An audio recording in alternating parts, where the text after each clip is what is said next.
who's on the hill and who's watching the valley. Who's in charge? Well, thank you all. It's great to be here this morning, and I hope you guys are having a successful conference. I will say there is a certain irony in speaking on the topic of religious liberty because my 7-year-old who is not in school today was forced to come to work with his dad and feels that his liberties are being threatened at this very moment. So he's backstage, probably not watching the speech, hopefully watching cartoons, but I appreciate you all having me. And I want to give a special note of thanks, of course, to Ambassador Sam Brownback, my dear friend, to Katrina Lantos Sweat, Peter Burns, and other faith leaders, government officials, and of course, many survivors of religious persecution. Thank you all for convening and participating in this summit, which is on a topic whose importance unfortunately grows with each passing moment, and hopefully our new administration can help.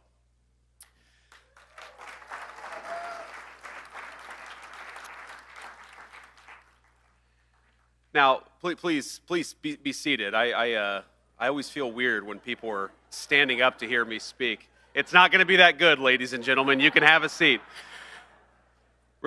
Religious freedom, of course, is the freedom to practice one's own faith and act according to one's own conscience. And it's, of course, the bedrock of civil society in the United States of America and across the world. We know in America, faith nurtures our communities. At home and abroad, it fosters a love for one's neighbors. It inspires generosity and service. It calls us to treat one another with dignity, to lift up those in need, and to build nations grounded in moral principle. In America, our founding fathers rightly recognized this, listing freedom of religion first among the liberties enshrined in our great Constitution. Before he was elected president, John Adams, who was the first vice president, I might add, observed that politicians, quote, may plan and speculate for liberty, but it is religion and morality alone which can establish the principles upon which freedom can securely stand.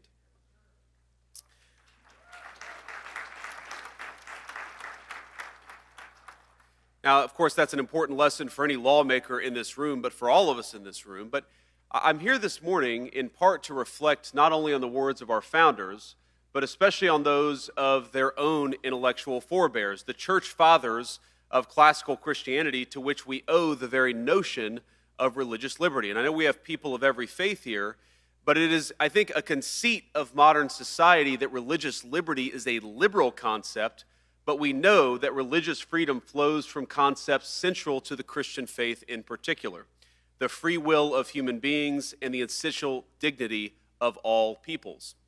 We find its foundational tenets in the Gospels themselves, with Christ's famous instruction to render unto Caesar that which is Caesar's, and unto God that which is God's. Early Christians, of course, suffered greatly, and unfortunately, many Christians still suffer today at the hands of oppressive state power. It weighed heavily on the church's first theologians and apologists. Reacting to the persecution of his fellow Christians in the 3rd century, the early church father Tertullian of Carthage published an open letter to the Roman consul. In it, he advocated the freedom to practice one's faith according to his or her conscience, and I'm quoting, "It is only just and a privilege inherent in human nature that every person should be able to worship according to his own convictions. The religious practice of one person neither harms nor helps another.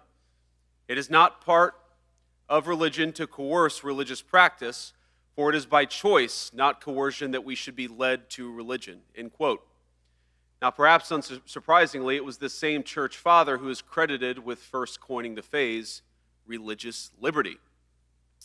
Decades later, another Christian apologist would go on to advise Emperor Constantine, quote, "Religion cannot be imposed by force. The matter must be carried on by words rather than by blows." And of course, this line of thought runs from the early church fathers to now the modern era, where we recognize that we can't force our faith on anybody. America's founders recognized that their own writings was in dialogue with these philosophical predecessors. In his personal correspondence, Adams himself made references to both Tertullian and other church fathers. Thomas Jefferson owned an edition of Tertullian's collected writings, which he marked up and which today sits in the Library of Congress. In fact, in a personal copy of his own notes on the state of Virginia, Jefferson went so far as to handwrite Tertullian's quote about faith in the margins of a passage on religious liberty. This is the legacy that has guided America's political principles from the founding to this very day. We remain the world's largest majority Christian country, and the right to religious freedom is protected by the people for everybody, whether you're a Christian, a Jew, a Muslim, or no faith at all. But religious liberty is not simply, as we all know, about legal safeguards. It is also about fostering a culture in which faith can thrive, so that men and women can fully appreciate and respect the God-given rights of their fellow citizens. Because one of the wonderful apparent paradoxes of religion is that in connecting us to the sacred and to the universal, it deepens our commitment to the particular, to our neighbors, to our obligations to one another, to the individual communities that all of us call home. I know that many of you came from all over our country, and I know that many of you know that I come from a poor part of our country. And growing up, my family and I, we were Christians, but we weren't regular churchgoers. My grandmother, who raised me, was a deeply faithful woman in her own way, but she was skeptical of institutionalized religion and rarely attended Sunday services herself. But on the occasions when we did go, whether it was with her or later with my father to his Pentecostal church in southwestern Ohio, and certainly now as a member of my own congregation, I was always struck by what I saw. And I will tell you that my grandma once told me that in the area of eastern Kentucky where she grew up, even the Episcopalians were snake handlers. I don't know if that was true, but that was just Mama's little spin on her own community. But think about it. Church was a place, and still is, where people of different races, different backgrounds, different walks of life came together in commitment to their shared communities and, of course, in commitment to their God. It was a place where the CEO of a company and the worker of a company stood equal before their worship of God. It was a place where people united not just in the pews, but in acts of service, on mission trips, charity drives, and in rallying around one another in times of sickness or grief, or, of course, in celebration of new life.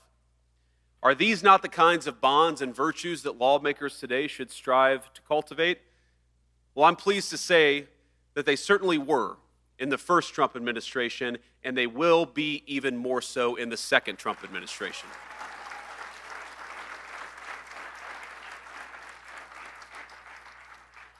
Now, in his first term, President Trump centered the cause of advancing religious freedom in his foreign policy.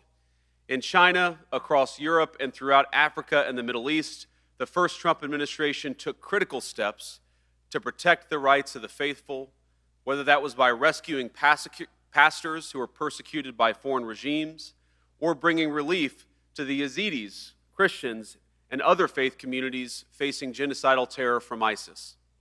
And in his domestic policy, President Trump's first term brought a new high watermark for religious Americans. He took decisive action to defend religious liberty, combat anti-Semitism, and preserve the conscience rights of hospital workers and faith-based ministries as they provided care to their fellow Americans, and to remove barriers for religious organizations and businesses to contract with the federal government. You shouldn't have to leave your faith at the door of your people's government, and under President Trump's leadership, you won't have to.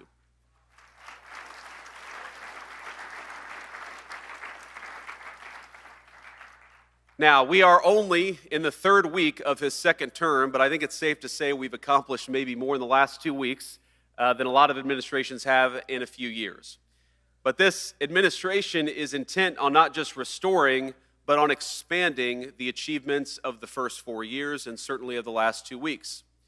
And in this short period, the president has issued orders to end the weaponization of the federal government against religious Americans, pardon pro-life protesters who were unjustly imprisoned under the last administration, and importantly, stop the federal censorship used to prevent Americans from speaking their conscience and speaking their mind, whether it's in their communities or online. Now, our administration believes we must stand for religious freedom, not just as a legal principle, as important as that is, but as a lived reality, both within our own borders and especially outside of them. In recent years, too often has our nation's international engagement on religious liberty issues been corrupted and distorted to the point of absurdity. Think about this. How did America get to the point where we're sending hundreds of thousands of taxpayer dollars abroad to NGOs that are dedicated to spreading atheism all over the globe? That is not what leadership on protecting the rights of the faithful looks like. And it ends with this administration.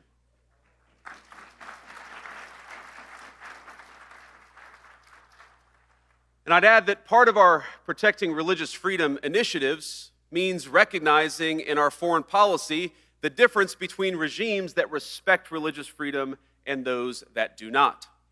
The United States must be able to make that distinction. We must be able to look at the catastrophes, like the plight of Iraq's Christians over the past 3 decades, and possess the moral clarity to act when something has gone wrong.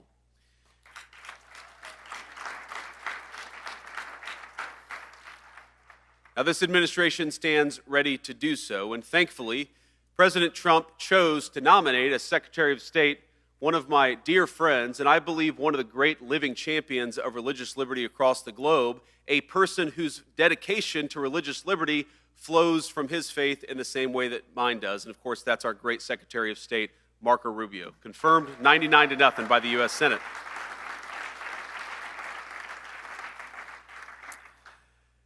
But both at home and abroad, we have much more to do to more fully secure religious liberty for all people of faith. I am grateful for the painstaking work that everyone in this room has poured into that effort. I pray that together we will be able to better protect the dignity of all peoples as well as the rights of all believers to practice their faith according to the dictates of their conscience. So thank you all for your work in preserving religious liberty. Thank you for safeguarding the rights of faith communities across the globe. And thank you most of all for believing, because we know that the source of religious liberty is the recognition that all of us are equal under the rights and laws of God, and that principle will guide us in the years to come. God bless you all, and thank you for having me.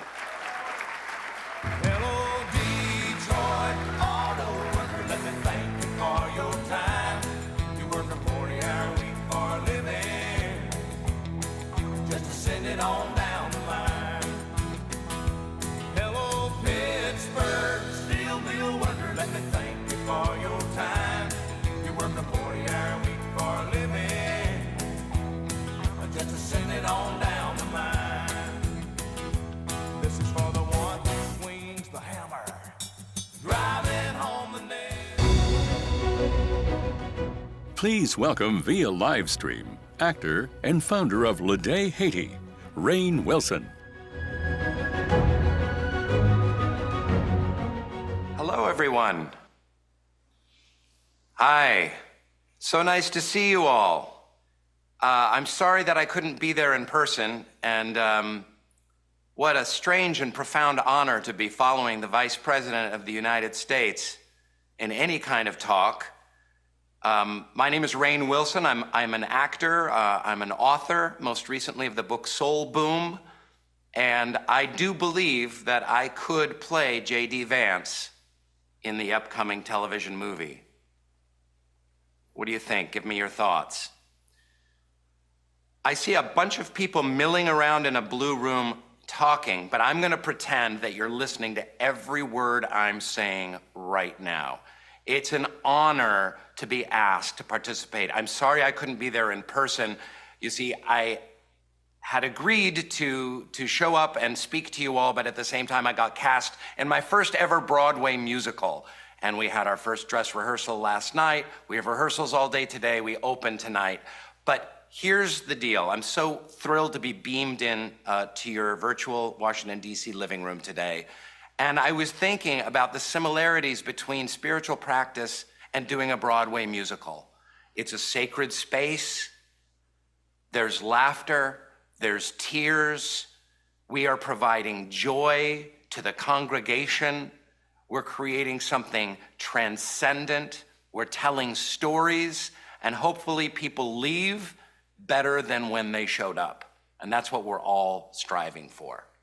And just as there's similarities between a Broadway musical and a religious or spiritual gathering, I think what's beautiful about your organization and the hundreds and hundreds of you that are participating in this is setting aside the religious differences and focusing on the universalities of spiritual belief and religious belief. I write about this in Soul Boom, and it's something I think that we need to come back to as religious practitioners, as clergy members, as people of faith.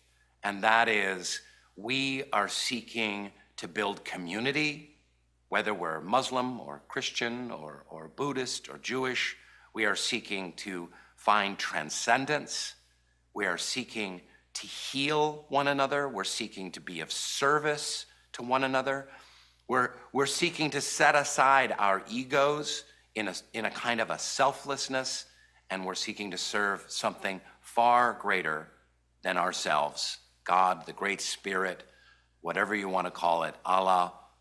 And it's turning to these universalities and working together shoulder to shoulder that is so important in the work that you all are doing. And this conversation that you're having is absolutely stunning. It's moving, and I'm just thrilled to participate even in a tiny, tiny way.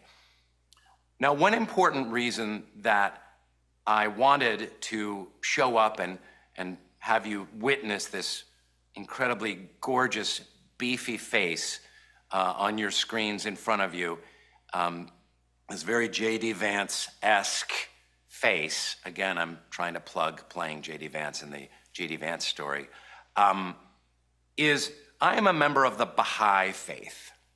And when we speak about religious freedom in the world, there is almost no greater case of religious persecution than the Baha'is in its home country of Iran. There's at least 500,000, perhaps more, Baha'is in Iran. It's the largest religious minority. Currently, there are 1,200 Baha'is facing some kind of court proceedings. Baha'is are not allowed to get married. They're not allowed to get buried in Baha'i cemeteries.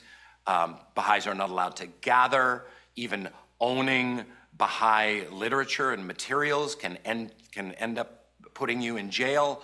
Baha'is are not allowed to get a higher education.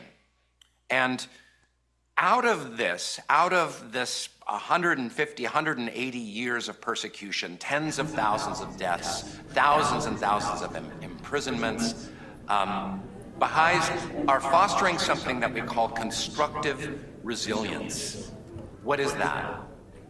Instead of merely taking it, instead of merely suffering, how do we take this kind of persecution and transform it into gold? How do we transform it into survival? Constructive resilience has created the Baha'i Institute of Higher Education, where Baha'is not allowed to get an education in Iran are finding ways online and in secret and in